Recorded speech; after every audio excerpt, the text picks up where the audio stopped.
Assalamualaikum warahmatullahi wabarakatuh. Perkenalkan, nama saya Emilut Takwali, mahasiswi semester 1, Prodi Pendidikan Islam Anak Usia Dini di UIN Sayyid Ali Rahmatullah Tulungagung. Di sini saya akan merefleksikan apa yang sudah saya pelajari dari matkul filsafat pendidikan Islam selama 1 semester ini. Sebelumnya, saya akan menjelaskan apa itu filsafat. Jadi, filsafat merupakan pergeseran paradigma atau pola pikir dari serba mitos ke serba logos.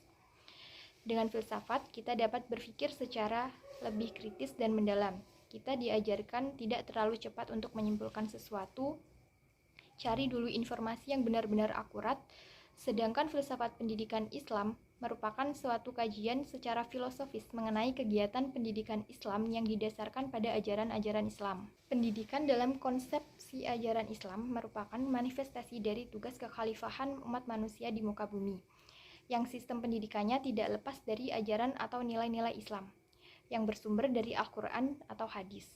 Dari landasan tersebut lahirlah konsep dan teori pendidikan yang bersifat universal.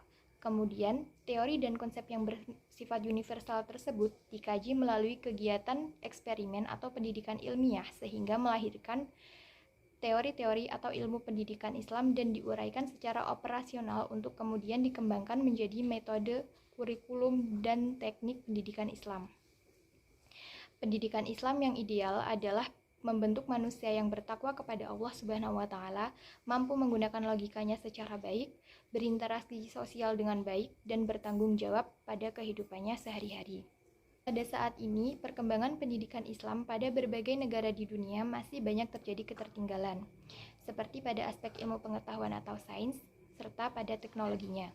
Penyebab kurang majunya pendidikan Islam jika dibandingkan dengan pendidikan Barat diantaranya yaitu pendidikan praktis di lembaga pendidikan Islam dihadapkan 4 masalah pokok, yaitu alokasi waktu belajar yang sangat minim, kurikulum yang tidak berkembang, pelajaran yang monoton, kurang perhatian, dan sumber daya pendukung.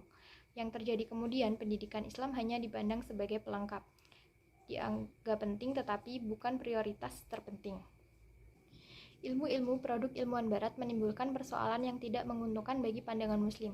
Persoalan utamanya adalah pergeseran paradigma ilmu epistemologi yang digunakan dalam proses mendapatkan ilmu adalah epistemologi rasionalis empiris yang membuang dimensi metafisik. Al-Atas menyebutkan 5 poin yang menjadi budaya keilmuan Barat, yaitu mengandalkan akal untuk membimbing kehidupan manusia, menggunakan pendekatan dikotomis terhadap kebenaran, menegakkan aspek eksistensi yang memproyeksikan pandangan hidup sekuler atau anti-agama yang cenderung berpaham humanisme dalam menjadikan tragedi sebagai faktor dominan dalam fitrah dan eksistensi kemanusiaan. Pendidikan Islam tertinggal karena penyempitan pemahaman bahwa aspek kehidupan akhirat terpisah dengan kehidupan dunia, atau aspek kehidupan rohani yang terpisah dengan kehidupan jasmani, atau agama dan bukan agama, yang sakral dan yang profan, antara dunia dan akhirat. Cara pandang ini disebut sebagai cara pandang dikotomis. Seperti pada negara kita, jelas adanya dikotomi pendidikan, yaitu pendidikan Islam dan pendidikan umum. Sistem pendidikan dikotomi semacam ini terbukti gagal melahirkan manusia yang berkepribadian Islam sekaligus mampu menjawab tantangan perkembangan melalui penguasaan sains dan teknologi.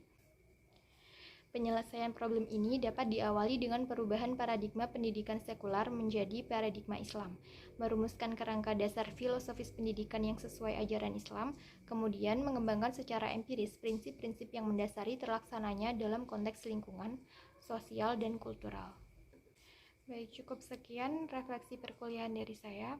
Semoga apa yang sudah saya jelaskan dapat bermanfaat. Wassalamualaikum warahmatullahi wabarakatuh.